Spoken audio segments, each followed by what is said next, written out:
Well, come on inside and get yourself something cool to drink. And it was a little worse than we thought it was. Hey, Bachi. Man. You know what's interesting is, first of all, let me just apologize to everybody real fast. I've been walking around all day on these other platforms saying that the Cowboys defense is 32nd worst in the league. It's ranked 32nd in the league. And you know, that carries a lot of weight being the worst defense in the whole damn league. You know what I mean? Like there's a lot of responsibility with being that bad. But I must apologize. I must apologize. I am so sorry. They're not the 32nd ranked defense in the league. They're 31st. I ain't even bothered to look and see who was worse than the Cowboys defense. But when you think about Cowboys defense in that way, you know, when you think about it, the big debate that's happening right now is the players, is the coaches, right? You know, you should be able to win without this superstar cast of players on your team. You look at the offensive side of the ball and you go, well, they're putting points up with, you know, backups, and they don't have their, you know, number one receiver in CeeDee Lamb and all this kind of stuff. And you look at the defense and they go, well, but you have Dak, and Dak Prescott is good enough to kind of carry the load in that way. This is how I look at it. I think that this Panthers game is the worst game of defense that the Cowboys have played all season. It just is what it is. No doubts about that one. I think you can blame both kind of equally, but I have a greater point. I think, you know, Rico Dowdle, how he kind of ran over everybody, the missed tackles, people bouncing off of him, and, you know, your D tackles that have done a good job in run defense all year, they kind of get pushed around in the double teams. While your two D tackles are getting double teamed, your tight ends are blocking, edge guys one-on-one. You don't need to be losing the tight ends in these one-on-one block situations, bro. Like, it's definitely player nonsense going on. It's definitely player nonsense going on. Donovan Wilson still playing on the roof. Shouts out to Fussy King. That's his, by the way, but I just kind of borrowed from here, here or there. We're looking at guys like Kenneth Murray, who's just playing some of the worst linebacker in the league right now.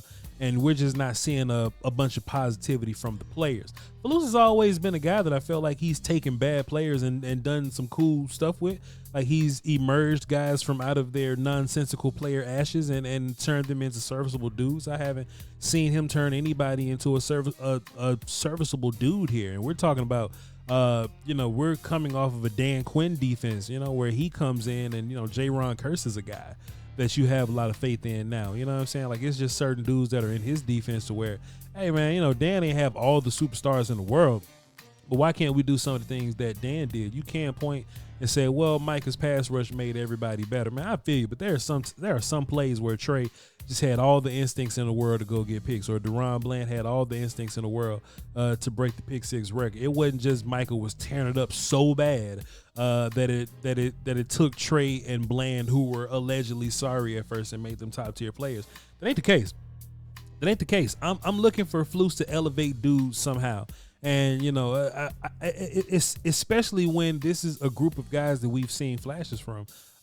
We've seen at least Sam Williams. We've seen him get 4 sacks in 2 games or something crazy like that. Sam's not no superstar, but we've seen him be decent. We've seen Osa be decent. Kenny Clark has been good throughout his career. What's going on with him now? I never thought Kenny Murray and Sanborn were good. It is what it is in that kind of way. But I just wonder, like, why these guys, it seems like they've rolled out the bed and they're just not good at football anymore. Dante Fowler's another example of that. I'm just kind of curious in that way. As far as Flus goes, I wonder how hard-headed is Flus being with the play calling. Like, how weird is he being?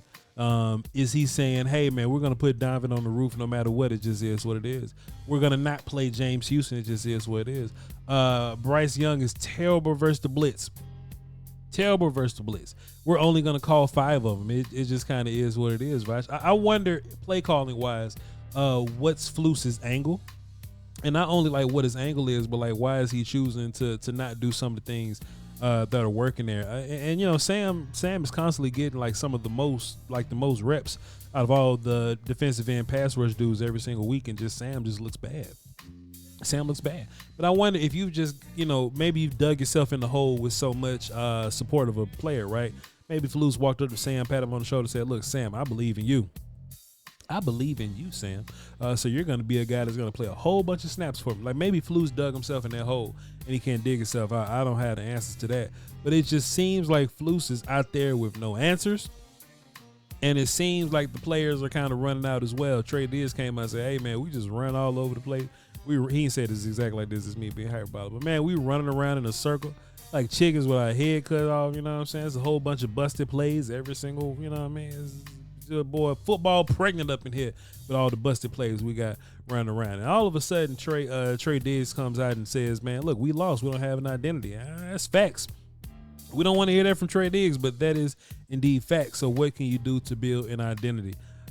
Who knows, man? But how much better do you need your defense to be is what I'm asking. You know, if this was a middle-of-the-road defense that got turnovers here and there, this is a Super Bowl campaign waiting to happen because you're wasting a magical offensive season from your quarterback and your wide receivers and all this kind of stuff. Even your run game is better, you know, better this year than it was.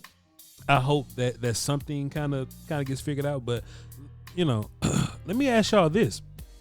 If y'all don't mind, can I ask y'all a question? We ain't doing nothing else, and y'all go in the comments and we can talk about this. Let me ask y'all this. How many players on defense do you feel are going to be here next year anyway?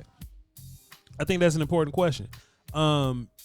If you look at my offense, every single last one of those dudes can come back. Like if your worst player on offense is Terrence Steele, and Terrence Steele is a guy that is out there getting the job done, and you're not getting whooped, you know, like just because he's out there breathing or whatever, man, Terrence can come back and play. Jalen Tolbert probably like the one guy that just won't come back because it's contract related, and I don't think the Cowboys want to drop a bunch of money on that. Like Flo is emerging as a guy. Javonte Williams, if he wants to come back, man, come on back for like one more year. We'll draft a guy. We'll figure it out there.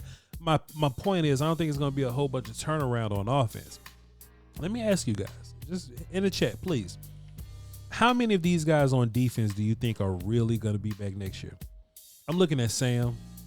You know, Clowney's definitely not going to be here. Marshawn's a young guy. Osa, Kenny Clark, you know, assuming Kenny Clark's money is going to be solid. I think it will be. Clark is going to be here. Just looking around, neither one of the linebackers, Sanborn or Murray, they're not going to be here. Overshown's going to be around. And maybe it's going to be a combination of Overshown, Leofau, and Shamar James kind of doing this thing. But I don't think Shamar James and Leofau are stopping you from drafting a linebacker, especially like a first-round top-tier linebacker next year when you got 2 first-round picks. Trevon Diggs has run out of guaranteed money. Cowboys wanted to trade him last season. I don't think it's unrealistic to think that some team will reach out that maybe they need one more corner. Cowboys will move. They'll move Trey for what, like a 3rd, a 4th-round pick. I'll take that back. Deron Bland just got his money. I don't think he's going nowhere. But look at your safeties. Look at your safeties. Malik Hooker, Donovan Wilson. They not going to be here no way. So, yeah, you could look at Flus and be like, well, Flus ain't got the players, but maybe you can load the defense up next year with players that Flus can use. But honestly, I'm trying to load up with brand new players and a brand new DC. You know what I'm saying? I just can't have you out the gate the worst defense against bad quarterbacks and bad offenses and think that you're just going to come back and do a new thing. I'm just going to get a new guy and get some new players and let him kind of coordinate picking the players and all that, like this big roster turnaround. And I'll just be fine with that. But, you know, every game is going to be different. Every game is going to be different. You kind of shut down A.J. Brown and Devontae Smith in week 1 because the quarterback in week 1 was terrible. But he ran around real good. Caleb Williams beat the hell out you. It is what it is. If you look at how the Cowboys handle Russell Wilson, you play this regular cover 3 that Russell Wilson been seeing his whole life. Even if he's like a shell of what Russell Wilson used to be, he's gonna tear it up. You can feel like that they played better defense versus the Green Bay Packers. They still put up 40 points. You couldn't do nothing to stop those guys. And Bryce Young is a totally different quarterback. He's a guy that kind of suffers under pressure, just like Justin Fields, just like Jalen Hurts. But if you ain't blitzing him, I mean, who cares? It don't matter if you're not going to blitz him. Jaden Daniels is a quarterback that can more than likely get it done in the air better than the last few quarterbacks that you've lined up against. I don't think he's going to do too much running because I think he's coming off a knee injury, but the last few quarterbacks could run, and they didn't beat you with running. They were putting hands on you in the air. So I don't think that Jaden Daniels has to do that much. The Panthers are like a run-first team, and they're really decent at running the football. They beat up on you a little bit. I don't think Washington is going to have that same approach with beating you in the run game. They could beat you in the air. But damn, if you ask me, would I rather get whooped in the air on the ground? Getting whooped on the ground is annoying, and it's a slow death. But getting whooped in the air, it's just even. It might be equally as goofy, bro. Like, just because now it's like we're looking at each other like none of us know the plays, and nothing's more annoying than your dudes not knowing the plays. The right side about getting whooped in the air is that maybe your offense gets the ball back a little quicker. If the Panthers would have threw the ball around and scored quicker at the end of the game, and your offense gets the ball back with an opportunity to drive and maybe go up four points or something like that, I mean, that still ain't stopping Carolina from coming back and beating the hell out of them on the last drive. And I don't care how much time is left on the clock. I just don't have faith in this defense at all. But that's what we're tasked with, ladies and gentlemen. That just kind of is what it is. And I'll be here to kind of break down the whole thing. Me and Brian are leaning on the wall of starting draft season early. Not early, but just kind of on time in real life. You know what I'm saying? We just kind of breaking it down, looking at it.